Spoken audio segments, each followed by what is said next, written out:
Okay, so Dimitri, we're live on X and on YouTube. To the folks joining us during this live stream, please feel free to let us know where you're tuning in from. And if you can hit the like button and engage with us in the comments, that would be great. And if you can share it on your socials or wherever you want, that's always very helpful. It helps the video gain access to a larger audience. Yeah, so if you could let us know where you're tuning in from here on the chat, that would be great. We have MCS from Chile. We have Anna from Columbia, South Carolina. Welcome, Anna. We have Tony from Perth. MCS from Palestino. I hope that's Palestine. The football club in Chile. Right. We have Yusuf from London, the UK. Mineski from BC, British Columbia on the west coast of Canada. Neil Curry from England.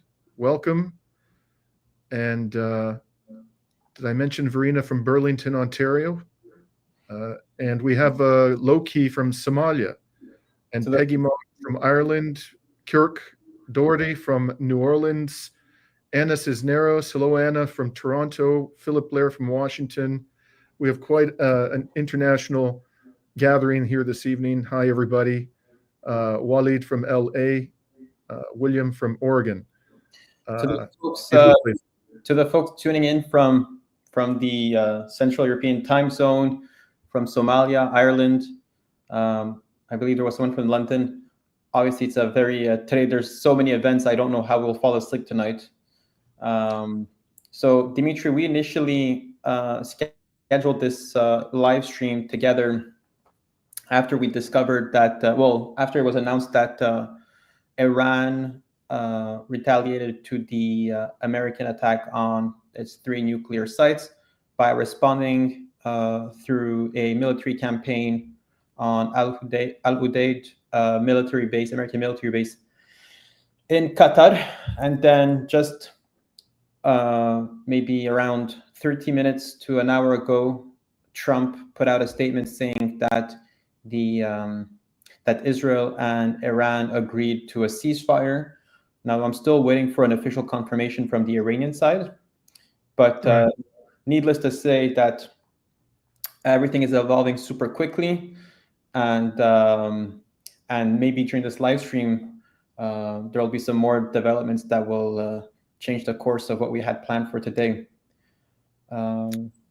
That announcement, as Rami mentioned, it's not confirmed that there's a ceasefire, but also it's not, according to Trump, already in effect. It's supposed to come into effect, I think he said, in 6 hours, if I'm not mistaken, Rami. So that would be probably about 4 hours from now.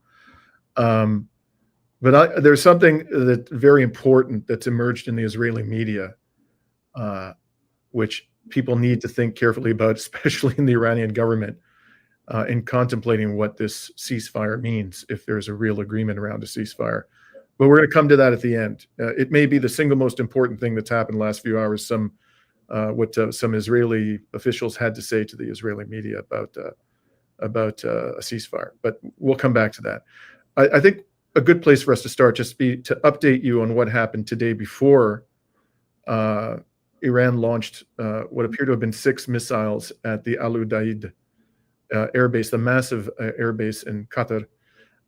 So why don't we start with image number 1, or I think it's a video, if I'm not mistaken. This is a video of another Hermes 900 advanced Israeli drone.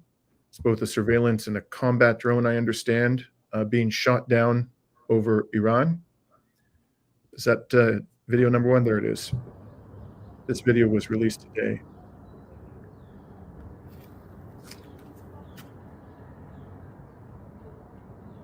This drone, in addition to being responsible for the deaths of countless innocents, costs between $10 million and $20 million US, I understand.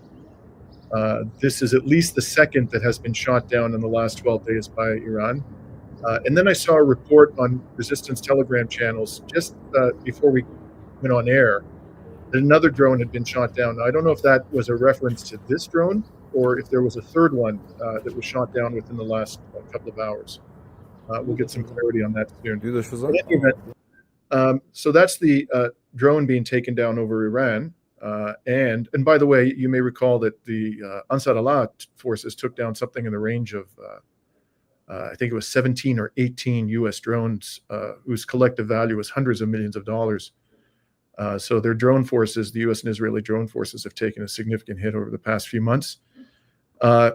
Then there were an exchange of attacks during the day by Iran and Israel.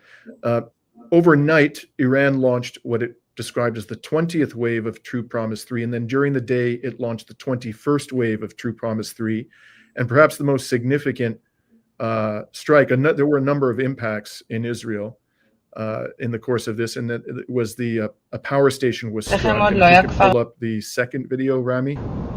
This is quite dramatic.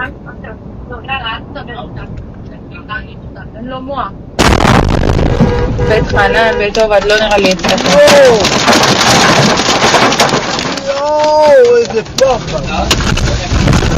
מה, עינב? השם ישמור, איזה פחד. מה קרה? נפל לי ידי כמעט על הראש שלי. טיל עכשיו. I gotta say, the woman who's driving that car, whoever's the woman speaking there, I have to congratulate her for her calm. Most people would not react that calmly. That's quite impressive, frankly. But in any event, that was apparently a power station, and we'll take another look at that strike. This is video number 3, Rami. That's the one we just saw. There you go. That's the one.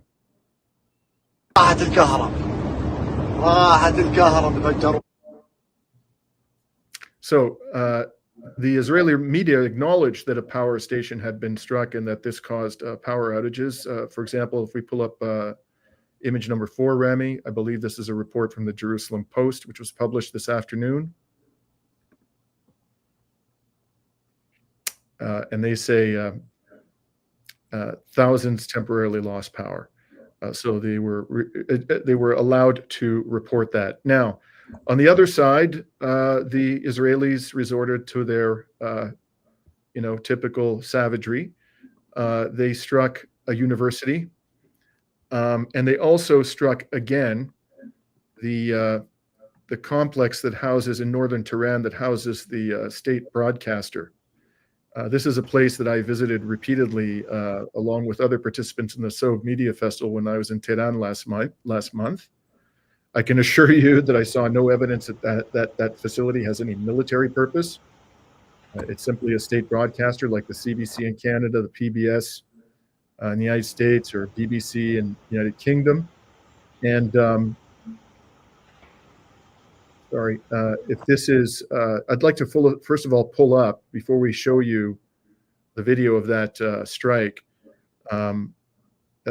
Some of you will have already seen this, but the first time that this complex was struck a few days ago, an Iranian journalist was in the middle of chastising Israel. This would be video 5A. This video went viral afterwards.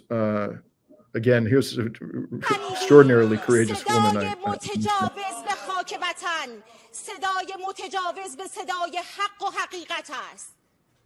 آنچه که ملاحظه کردید، صدایی که شنیدید، فضای غبارآلود استادیوم.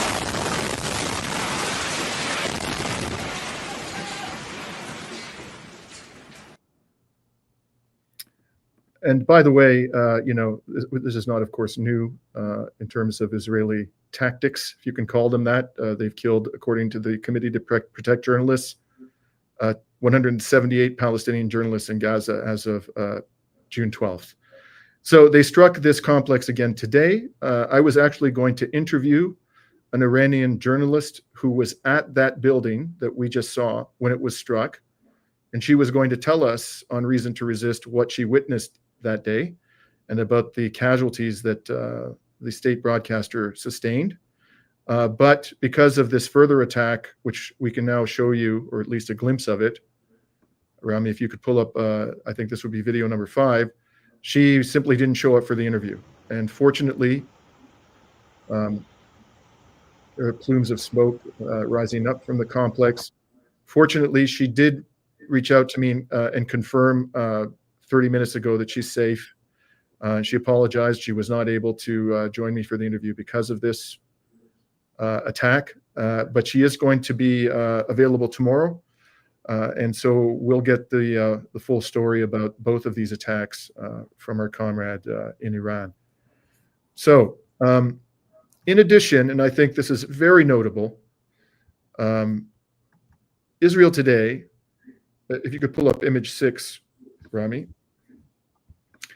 it attacked yet again the Fordo nuclear facility. Now, why is that so significant? So again, Rami, this is image 6. You've got the video 5 up. Whoops. Yeah.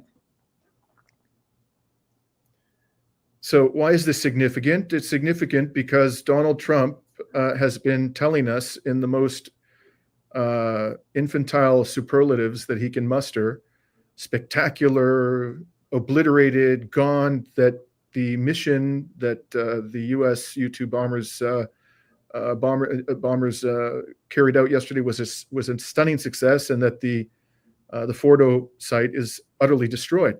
If that's true, why did they strike it again today, the Israelis? Do they just like to waste, useless munitions? There are no personnel there. They weren't going to kill anybody. The thing has been evacuated. If it's utterly destroyed, then attacking it again with their expensive munitions would be a complete waste of money. So clearly the Israelis are not convinced that Fordo has been completely destroyed, despite the absolutist claims of the Donald. Now, this brings us to the retaliatory strike. And before I tell you about this, I'd like to show you a significant clip from my visit to the Al Udaid military base in March of last year. In March of last year, I spent a month traveling across West Asia, and I was in Qatar for 3 days. During that time, I attended a weapons exposition, and reported from the weapons exposition. And then I went out to the Al Udaid military base. And so we're going to show you this at somewhat at 1.5 speed so we can get through it more quickly, but I think it would be instructive. This is Dimitri Lascaris coming to you from the Al Udaid Air Base outside of Doha, Qatar on March 5th, 2024. I'm currently standing on the southern perimeter of the air base. I've come up here to get a sense of the size of the operations. This is the largest United States military base, at least, so it's quite important to military operations of the U.S. military here in the region. I'm going to drive further down the report before getting into the details of the history of this base, so that we can get a better view of the facilities here.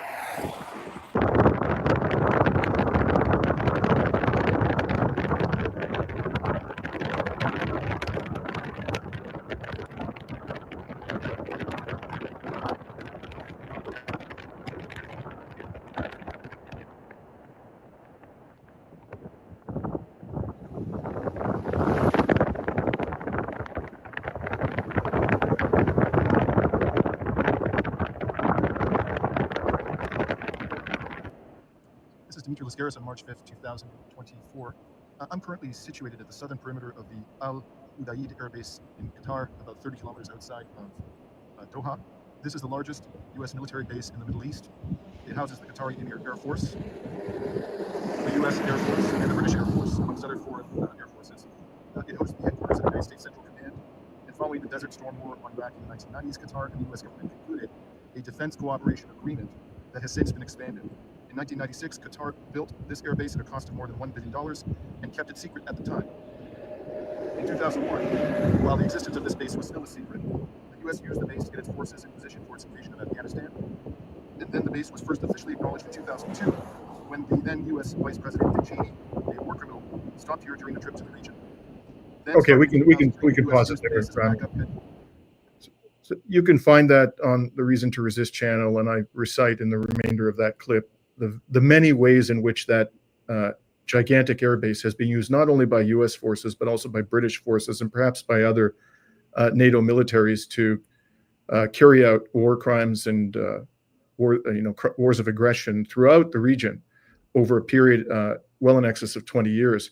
So striking this military base was quite symbolic. It's interesting that Iran chose a military base situated in Qatar, which is home to Al Jazeera, which is constantly, I think, putting out rather biased reporting when it comes to the resistance, not just to Iran, but also to Hezbollah and Ansar Allah and so forth. Dimitri, just quickly, do you think that there's anything to do with the fact that Qatar is one of the countries that Iran has better relations with in the GCC, in contrast to obviously the UAE and Saudi Arabia? Well, they did put out a statement, the Iranians, after they struck this. And by the way, they struck it, they said, with the same number of munitions that the U.S. attacked Fordo. So they used 6 bunker busters. Presumably this means that they launched 6 ballistic missiles at this base. They put out a statement, the Iranian military, referring to their brothers in Qatar and saying, look, basically, I'm paraphrasing, but don't take this personally. We got nothing against you. And this was all about retaliating against the United States, and we want to maintain good relations with you. The other thing that's notable, as I said in that report, was about 35, 45 kilometers outside of Doha. And when I drove there, there was basically nothing in between. So there was really no prospect, unless some ballistic missile that Iran fired went horribly off course. There was really no prospect of them causing any kind of civilian harm by firing these missiles into that particular military base. Very, very, very, very far, very isolated from civilian infrastructure. And the other thing is, because it's so big and because the Americans had plenty of time to prepare, I would imagine, especially because they only fired 6 ballistic missiles, that they did no meaningful damage to the military base. And I think that there were, by the way, initially reports that they had also struck U.S. military bases in Iraq. But as far as I can tell, they did not do that. They just chose this one military base. They limited it to 6 ballistic missiles. The Americans undoubtedly knew that the missiles were coming before they were launched, if for no other reason than Iran said many times that it would retaliate if the United States attacked it. And this was a prime target. So at this stage, the Iranians seem to be indicating that they're satisfied with their retaliation. But we'll have to see. We'll come back to that in a moment. Why don't we just show everybody the video of the air defenses in Qatar responding to the incoming missiles, Rami? Yeah, this would be which one? This would be, sorry. Yeah, I got it. Okay. الله أكبر تعال يا مدام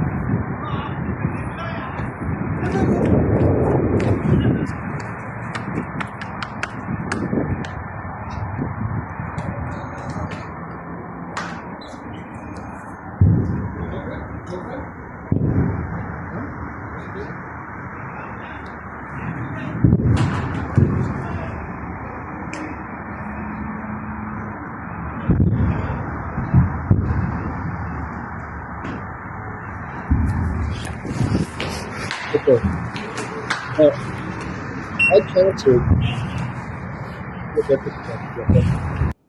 I counted 16 air defense missiles going up for 6 coming in. So you'll see there that they go through the air defense missiles much more quickly than the ballistic missiles. They're firing at least 2 per incoming missile.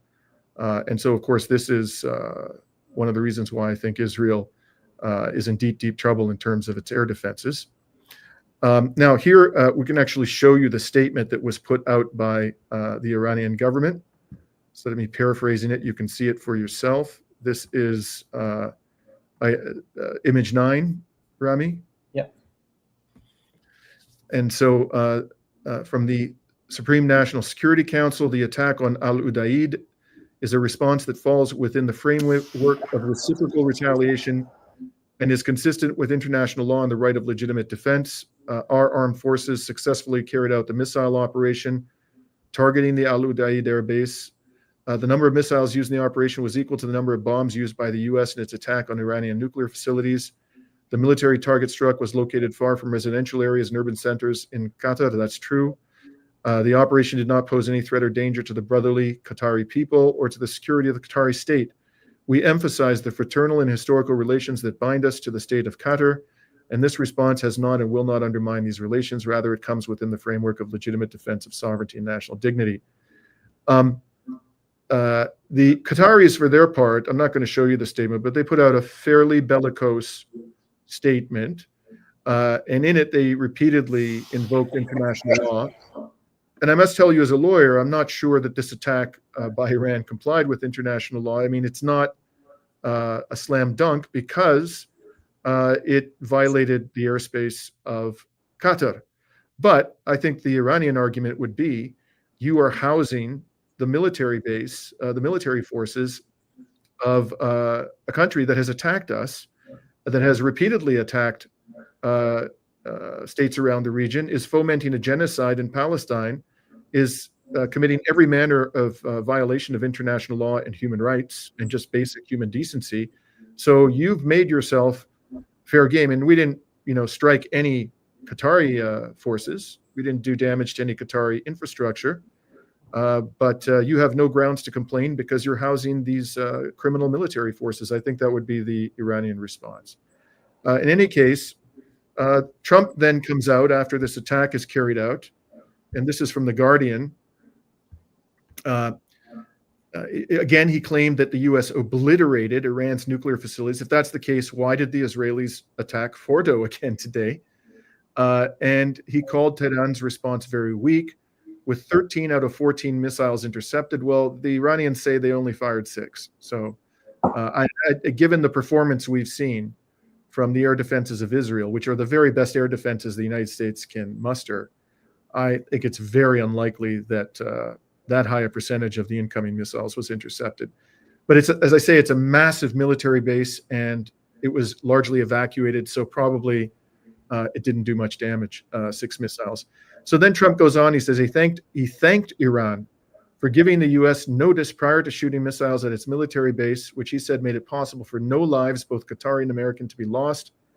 I am pleased to report that no Americans were harmed and hardly any damage was done. Most importantly, they've gotten it all out of their system, and there will hopefully be no further hate. Wow. Perhaps Iran can now proceed to peace and harmony in the region, and I will enthusiastically encourage Israel to do the same.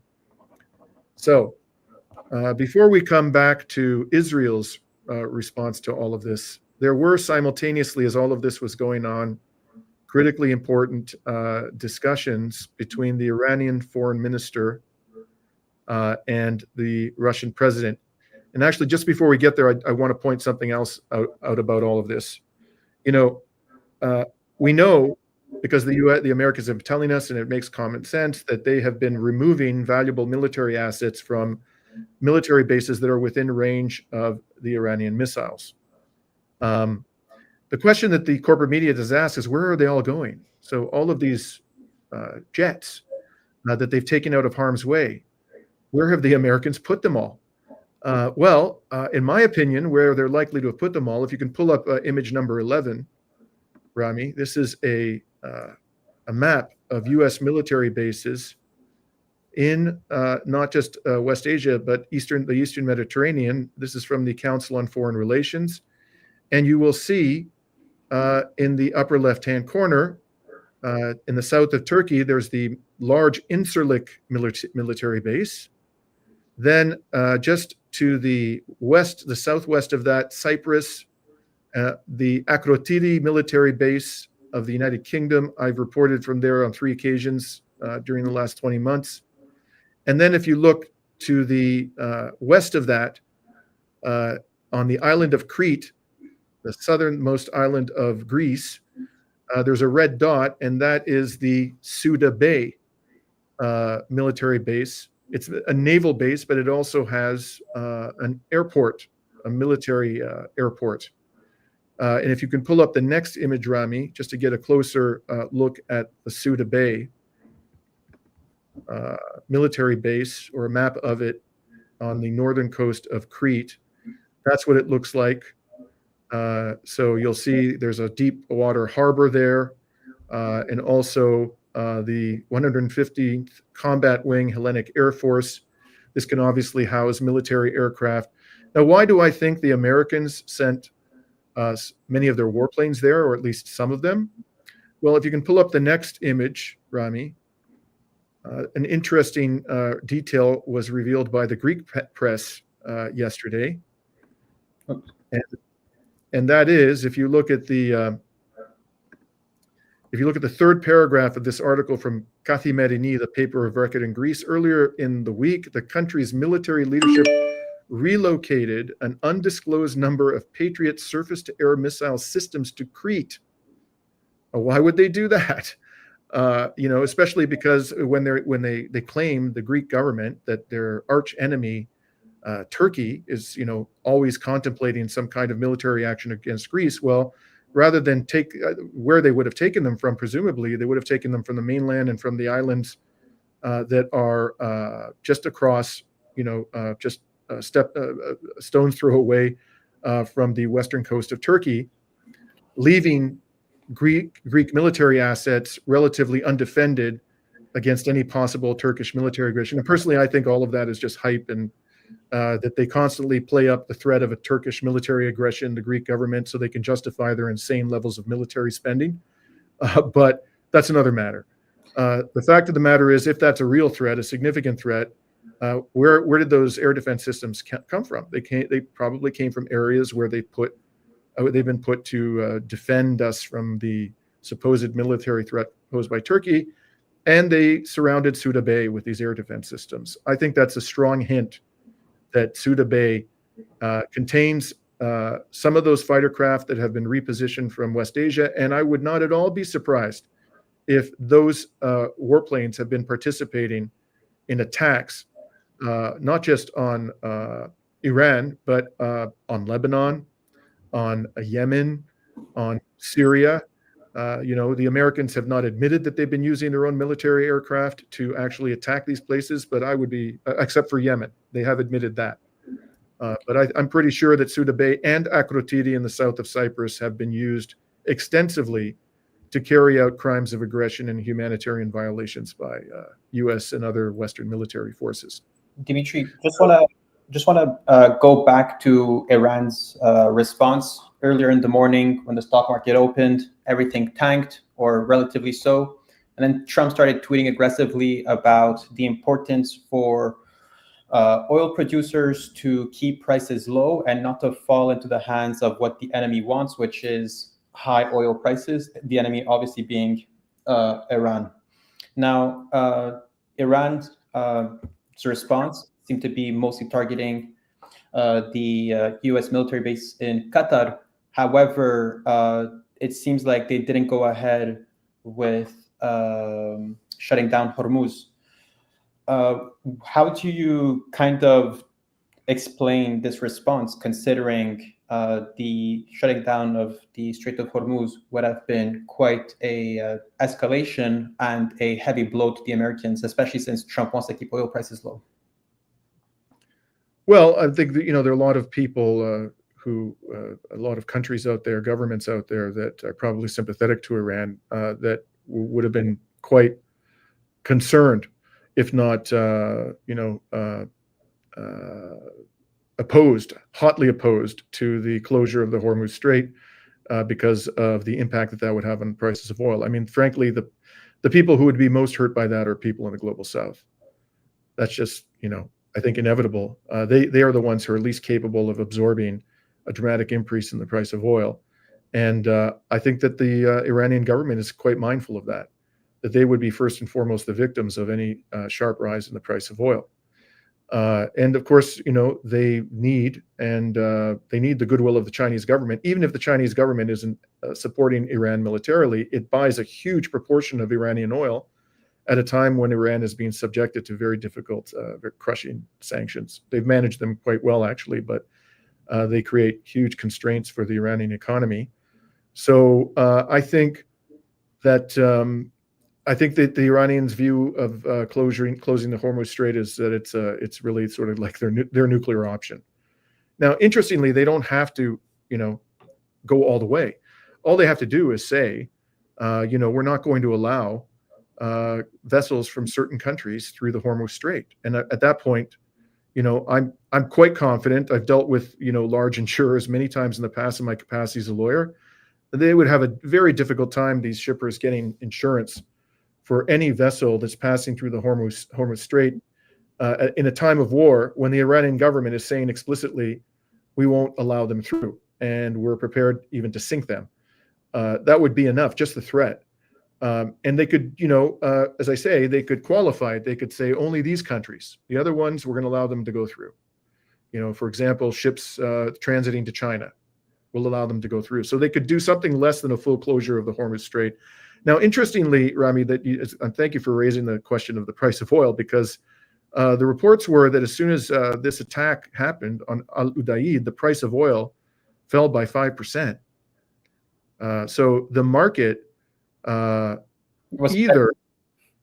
it interpreted this as a symbolic step and a step towards some kind of a ceasefire, a de-escalatory step, because it was only 6 missiles and they gave the Americans warning and so forth, or big insiders got news from the Trump administration. There was basically some insider trading going on.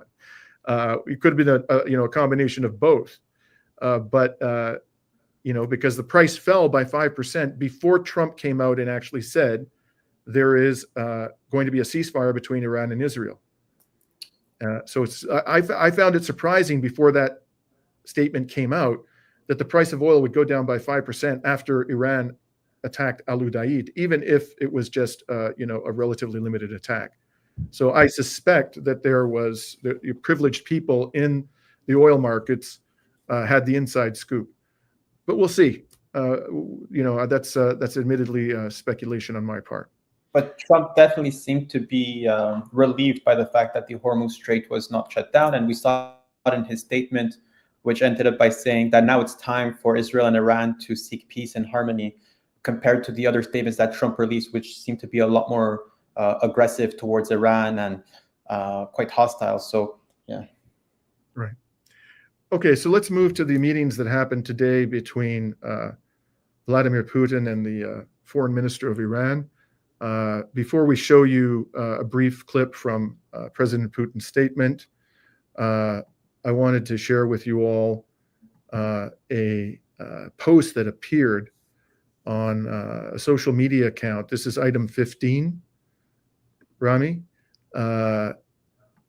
This is from, as I understand it, and I must acknowledge the intrepid work of John Helmer, who's been on our program numerous times. The longest-serving foreign correspondent in Moscow. John found out that this organization called Sipahi News, which he understands is linked to the Iranian military, put this post out. As you can see, it's a photograph of President Xi of China and Vladimir Putin. And I did a Google translation. This would be 15A of this post. If you could pull that up, Rami. The 15 one?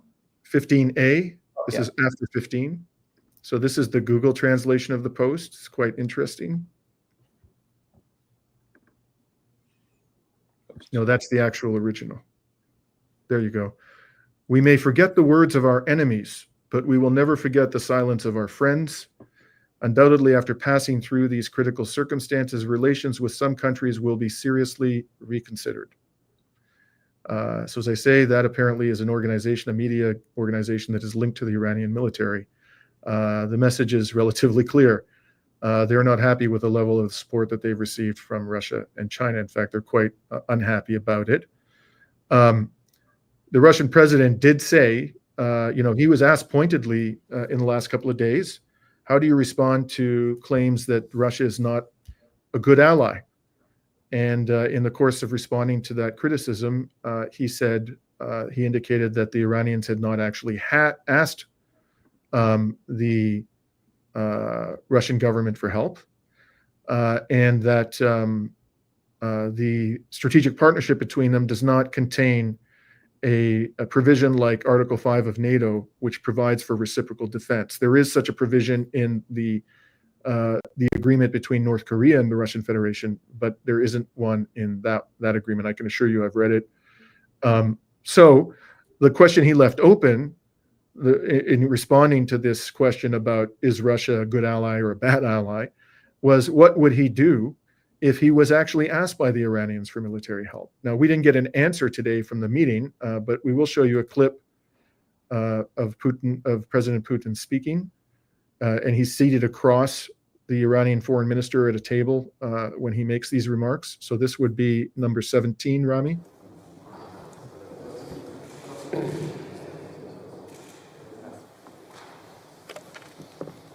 This absolutely unprovoked aggression against Iran has no basis whatsoever and no justification whatsoever. For our part, we are making efforts to assist the Iranian people.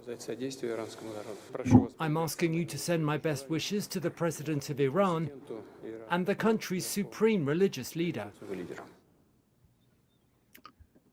Now, one other rather striking development in all of this, this would be image 16, Rami, is that the former Russian president, Dmitry Medvedev, who is, he's kind of like the bad cop on the National Security Council of the Russian Federation, put out a very provocative social media post yesterday. You'll see at the bottom there, and he's the deputy chair of the National Security Council now, not only the former president of the Russian Federation. He said a number of countries are ready to directly supply Iran with their own nuclear warheads. Wow. That came out yesterday. And, who might those countries be? Well, I think it would be, I don't know whether any of them is actually willing to do this, but candidates would include North Korea, Pakistan, Russia, and China. Any one of them would be enough, could provide enough warheads to Iran to give Iran a very powerful deterrent to further attacks. So what all of this means, it's hard to say. Of course, we have very little information other than what we've shared with you here. But it is very interesting that all of this transpired. The attack on Al Udeid, the statement by Trump afterwards that indicating that the United States wasn't going to retaliate for the attack on Al Udeid, and then the claim by Trump that there is now a ceasefire about to come into effect between Israel and Iran. What could have happened here is that the Russians have played a very important role in orchestrating an end, at least a temporary one, to this escalating conflict.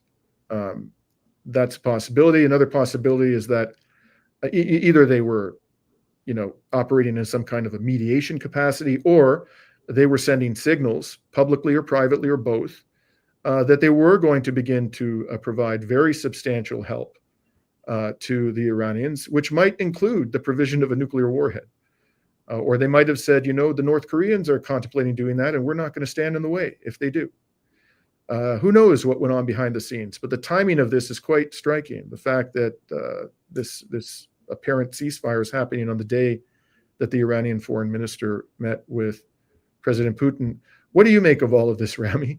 Do you have a different view of all these machinations happening with the Russian government and Medvedev and the Iranian military putting out that statement of disappointment and so forth?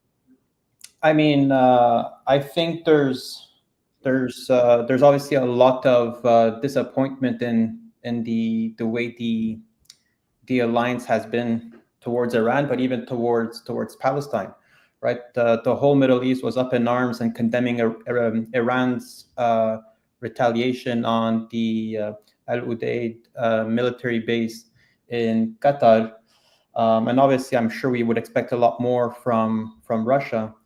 But what I'm mostly curious about is in whose interest would it be to seek for a ceasefire as quickly as possible, right? So we've seen a lot of damage going on in Tel Aviv, in Haifa. The people in the 1948 Palestine are obviously not used to seeing this amount of damage happening in 1948 Palestine. They've been cheering on for images of destruction in Gaza, and now that they're seeing it closer to them, they're obviously up in arms and looking to bring this to an end. But what I'm mostly uncertain of is whether Iran was able to push enough deterrence that will push the Americans and Israelis to stop, to avoid future attacks. We know that Iran and United States don't abide by any agreements. Russia has known this long before as well, right? Throughout the special military operation in Ukraine, but also in the south of Lebanon, where Israel is still attacking the south and also suburbs of Beirut. Is it in Iran's interest to end this war as quickly as possible? And what I'm mostly curious about is what will any form of de-escalation mean for Gaza, right? So we need to remember that all of this started due to the genocide happening in Gaza and the suffering of the Palestinian people. Iran kept reiterating that the most important item for Iran was to aim for to damage Israel. And now I'm just curious to know what would that mean for Palestine and for Gaza if this if the ceasefire that has been reported by Trump, and I believe Reuters recently published such a statement as well, comes into effect. Right. So, by the way, somebody in the chat, thank you for this information, says that Professor Mohammed Marandi of the University of Tehran says that there is no ceasefire. So I have not seen that, but I'm not remotely surprised if he did say that, and I have no reason to doubt our audience member. That's what he understood Professor Marandi to say. And this takes me to what I think is the most revealing fact in all of this, these rapid developments happening today. If you could please pull up, this would be image number 18. No, I'm sorry. Oh God, I don't think I have it in here. Yes, there it is. It's actually not 18, it's image 14. So this little article appears in the Times of Israel in the last few hours by Lazar Berman, who's a very active columnist, a reporter at the Times of Israel, at 8:55 p.m. Local time. Israel has sent messages to Iran that Jerusalem is aiming for the air and missile war between the sides to end in days, Channel 12 reports. Just stop there and think about how unusual it is that the Israeli media would be reporting that Israel has taken the initiative of seeking a ceasefire.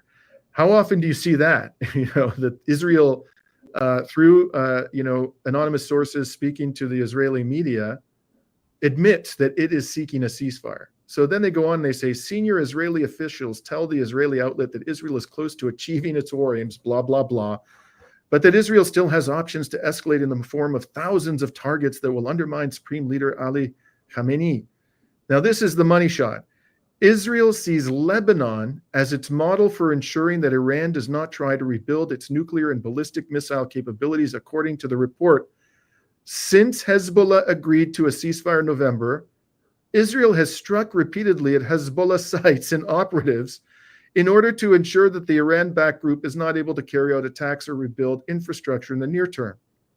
So these guys are just coming out and saying that this is the model of a ceasefire they prefer, one in which Iran, like Hezbollah, agrees not to attack Israel and keeps its agreement, which is what Hezbollah has done, while Israel continues to attack whatever target they think they need to attack to prevent Iran from becoming a threat. It's a one-way fire. They're saying this. It's the most amazing thing. They're like telling the whole world through the Israeli media that any ceasefire that they enter into with Iran ain't going to be worth toilet paper. Sorry, Rami, go ahead. Well, I mean, it's basically what Israel expects is a one-way ceasefire enforced by United States. And keep in mind that there's more to come in Lebanon. There's a very shady U.S. embassy that is being built here. That is the largest embassy in the world. God knows what's going to be happening in there. And this is why I think this is why, Dimitri, the question I asked you earlier is, did Iran build a case strong enough as in terms of deterrence to ensure that Israel never is able to attack Iran in such a way? And another key question, Rami. And let me just say, we don't know, because Israel has, I mean, if you look at what we know, if you look at all the videos that have come out, the impacts, the strategic sites that we know were damaged or destroyed, and there are quite a few of them, I would say, I don't know. I don't know if Israel has experienced enough pain to actually respect a ceasefire agreement with Iran. The real question, in fact, I doubt it has. The real question is, what don't we know? What has been damaged and destroyed? And there must be much more damage and destruction than we're actually aware about. And there's also, of course, the fact that Israel has expended a large proportion of its air defense missiles, which is leaving it more and more exposed by the day. It's possible, I can't rule it out, that Israel has suffered so much damage that they actually wouldn't attack Iran again if Iran stopped attacking. But I remain deeply skeptical for the two reasons primarily. Well, it's actually three. One, Israel never respects ceasefires. It is a serial violator of ceasefires. It has crapped all over the ceasefire with Hamas and all the predecessor ceasefires with Hamas. It has completely disregarded the ceasefire with Hezbollah, treated that like toilet paper. And there have been many instances of Israel running roughshod over its ceasefire agreements. So there's that. Secondly, it's very clear, I think, that they have not destroyed Iran's stockpile of enriched uranium. And whatever damage they did to those, those centrifuges and the enrichment capacity, that can be rebuilt. So they haven't stopped Iran from getting a nuke. And first and finally, and I think this is the most important consideration, their goal was always to replace Iran's government with a puppet and to partition the country. And they haven't even come remotely close from achieving that. If anything, the national unity in Iran has increased substantially. So Israel, whatever it may say, it hasn't achieved its aims. It's not even remotely close to achieving its aims. It's killed a lot of people. It's wounded many more. It did some damage. It assassinated some senior figures and nuclear scientists. But all the things that Israel claimed it wanted to accomplish, it has not accomplished. And Dimitri, if anything, I think it built a stronger case for why Iran should build a nuclear bomb. I mean, a nuclear bomb is supposed to be a deterrence force. And there's a precedent of Iran being attacked 3 times unprovoked. And the Iranian government must be held accountable from its own population, who will want more safety and security and to protect its borders and its national security. And how would you be able to do this without a nuclear bomb? Or at least that's the case. That's the narrative that might come out of this. And then similarly, there was this statement by China that came out that was quite interesting, which says, China says the U.S. attack on Iran's nuclear facilities has damaged Washington's credibility and warned the situation may go out of control, its state broadcaster reports. Basically saying that the attack on the nuclear facilities, as much as it might hurt, or although if it was intended to hurt Iran's nuclear capabilities, in counteract, it also damages America's weight and credibility in front of the world by committing such attacks. So I think that when we look at this skirmish that's been happening over the last 12 days or so, I don't know how much Iran has been impacted from a military readiness standpoint, but all we know is that America violated international law. They've had a big hit to their credibility. It has reinforced probably other countries watching what happened between Iran and the United States to seek their own forms of deterrence, whether it will be alliances, as we've been seeing in the Sahel region. So I do think on that point, if the war was to end today between Iran and Israel and the United States, I would think it would be a net positive. But what I'm shaky about is whether the deterrence will stop Israel from re-entering in the future. Yeah. If I were sitting, if I had the opportunity to give my advice, for whatever it's worth, to the leadership of Iran, this is what I would tell them. And I say this not because I want war. I want the war to end, but I want it to be a real ending. And that must include, in my opinion, a cessation of the genocide in Gaza. Absolutely critical that happen, and it happened now. That ultimately is the reason why we are where we are today. So what my advice would be is, now, let me preface this by saying I don't know how many ballistic missiles the Iranians have left. I don't know how damaged their air defenses are. These are all relevant considerations. They might be themselves almost out of ballistic missiles, although I very, very much doubt that. So my advice would be, you've got Israel on the ropes. The reason why they're coming to you now and they're asking for a ceasefire is because they know they cannot win a war of attrition against you. Their air defenses have been shown to be extraordinarily ineffective, and they're degrading by the day, becoming less and less effective by the day. If you do this ceasefire now, you will give them an opportunity to rearm, to reload their air defense systems, and they will not stop waging hybrid warfare against you. Even if they stop, overt military attacks, they're going to continue to conduct terrorist actions in your country. They're going to continue to assassinate nuclear scientists. You're not getting rid of the problem by, or you're not solving the problem by giving them a cessation of hostilities, which they will abuse. You've got them on the ropes, knock them out. That would be my advice. I don't know what the Iranian government is going to do, but I do think that they should operate in the assumption that no ceasefire agreement with the United States or Israel is worth the paper it's written on. I think that's the rational way to look at this problem. But we're about to find out, I think, if the Iranians have more faith in the Israelis and the Americans than I do. Any thoughts, Rami? Would you give them different advice? And if so, how would your advice differ? I think that the main focus throughout should always be around Gaza. I understand Iran is held accountable from its own population and must ensure its own security, but we must never forget the people of Gaza. As you've mentioned, there were some reports online saying that Israel only had 3 or 4 more days of Iron Dome or any sort of anti-air defense ammunition. So the war of attrition is in the favor of Iran. It's in the favor of the axis of resistance. And most importantly is that this might be the greatest shot for Iran to hold a war under its own terms. If Iran is ever to strike first, it will have to mitigate a lot of pressure from NATO, from the EU, from the United States, from the whole hypocritical Western alliance.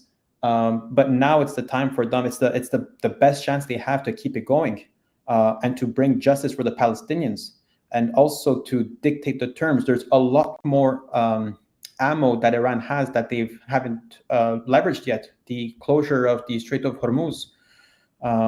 This is the golden opportunity, I think, that might not ever come anytime soon again. And I think Israel is quite aware of Iran's capabilities now and will probably be better prepared in the future or target or improve their strategy when targeting Iran in the future. So, yeah, I don't know. I think it's an opportunity. Absolutely. Last thing I'll say is, what the Iranians, to put it succinctly, what they should be telling the Trump administration is, we don't want the Lebanon deal. The Lebanon deal sucks. We saw what that means. That means that they're going to continue to attack us, just like they've continued to attack Hezbollah. We want the Yemen deal. That's what Iran needs. The Yemen deal is the United States and Iran stop shooting at each other, but Iran is free to continue attacking Israel until Israel capitulates. That should be the deal that they pursue. Whether Donald Trump is willing to do that deal is highly doubtful. I think he cares. I think he understands that Iran can do a lot more damage to Israel than Ansar Allah can do. So he might have been willing to give that deal to the Yemenis. Whether he'll be willing to give it to the Iranians, I don't have much hope. But that's what I think the response ought to be from the Iranian government. Dimitri, on our previous live stream, I asked you whether the attack that America did on the Iranian nuclear facilities was built in a way to get a way out of this war for both Iran and the United States. And sadly, this is why I think I would have preferred for Iran to retaliate by going harder on Israel rather than through the United States. because you're kind of taking the bait that America has set up. Now, obviously, there are reasons why. Iran takes any decision that it does take, and obviously they're better prepared to. They clearly know much more what they're doing than us. But from a Palestinian perspective, I would have obviously preferred to see any form of retaliation done through Israel rather than a military base in Qatar. Yeah, agreed. Well, unless you have any other thoughts, young comrade, I need to bring this to a close. I had 1 hour this evening. This was, we were not planning to do a live stream, but these are such momentous events. Potentially, we thought we had to come to our viewers and share with them this information and our thoughts. I took down some questions that people had in the chat. Maybe we, depending on things evolve over the next the next few hours, we will be able to maybe tackle them on a future stream. Or you want to take I think I can do 5 minutes. You got 5 minutes, Rami? I have the entire evening. Okay, I don't, unfortunately. So why don't you go ahead and tell us the first couple of questions you got? Okay, so the first question that I had here, which might be a bit technical, but is it possible for China and Russia to provide Iran a nuclear umbrella instead of weapons themselves? Is this within international law? And I think this could maybe go in hand with the statement that Medvedev brought up, saying that countries might be able to provide nuclear weapons to Iran. There's the non-proliferation treaty that Iran is a signatory of. So Dimitri, any comments on? Well, that's a very good question. I mean, collective defense agreements are not a violation of international law. So NATO has a collective defense agreement. I don't think there's any provision in the NATO treaty which specifically addresses the question of whether a member state like the United States can provide a nuclear umbrella to other members of the collective defense arrangement. I think it would be very dicey proposition that China or Russia would have the right to nuke Israel if Israel nuked Iran. I don't know that. That's a very good question you ask, and I can't tell you that I know the answer to that question. I think it would be debatable at best. But could they come to the defense of Iran with conventional weaponry? Of course, to the same degree that NATO can do that. If NATO can have a collective defense agreement, so too can China, Russia, and Iran. And then maybe the last question would be, why doesn't Iran demand an independent Palestinian state for stopping their campaign of missiles? Or more broadly, Dimitri, why doesn't Iran put a Palestine condition, whether it is a ceasefire or a Palestinian state or whatever the Palestinians do want, as part of any agreement for a ceasefire? Well, first of all, let me say I would be thrilled, absolutely thrilled, if the Iranians insisted upon, a Palestinian state as a condition of ending the war. But at the same time, for the Palestinian people, I would be thrilled. At the same time, this would be probably ensure that the Iranian people would have to put up with a great deal more pain. So, we have to be mindful of the fact that the Iranians, ultimately, they represent the people of Iran. And although they've made very considerable sacrifices for the Palestinian cause, I think they have a view that their primary responsibility is to protect their own nation. So I'd be surprised if they would insist upon, a Palestinian state as a condition of ending the war. But I don't think they need to go that far. I don't think they have to make it a condition.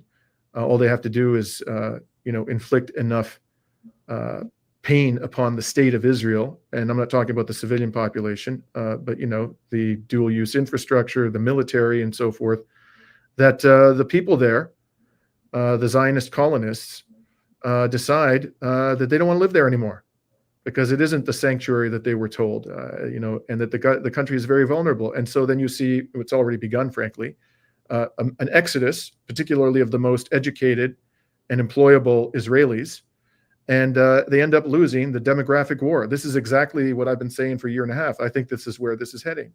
There's going to be an exodus that is going to result in the collapse of the state of Israel, along with other factors will contribute to that collapse. So as long as Iran and the resistance collectively causes many, many people within Israel to understand that the sanctuary, the Zionist sanctuary, is a myth, then they can achieve the goal of a Palestinian state in the medium to long run. Also, we want a viable Palestinian state, and that's the most important. And for Palestine to exist as a viable state, the whole landscape in the Middle East has to change. Israel as a satellite state will have to be dismantled, at least the way it operates today. And for Israel to be dismantled, well, this is a whole project of the Middle East that needs to wake up. There's all the satellite states, that Saudi Arabia, Qatar, the UAE, Bahrain, Kuwait, all of those. This is a huge front that Iran is currently fighting, as we saw today, and we are guaranteed victory as Palestinians. And there will be multiple different challenges that we need to overcome to get there. And I think that, Sayyid Hassan Nasrallah keeps saying that Israel is a paper tiger, right? And Iran is showing it slowly every day. And even the resistance in Gaza are also showing it every day. Now it's time for other people in the Middle East to realize this. So it's not about Iran liberating Palestine, but it's Iran showing us that we could liberate ourselves across the Middle East and then bring this liberation to Gaza, to the West Bank, to 1940 Palestine and beyond. So I would be very wary if tomorrow there was a Palestinian state handed to us through a ceasefire, because I would doubt the viability of it. Israel needs to be demilitarized as a genocidal entity, right? We could never trust Israel as it exists to ever be able to live peacefully among its neighbors. So I think many things need to change in the Middle East.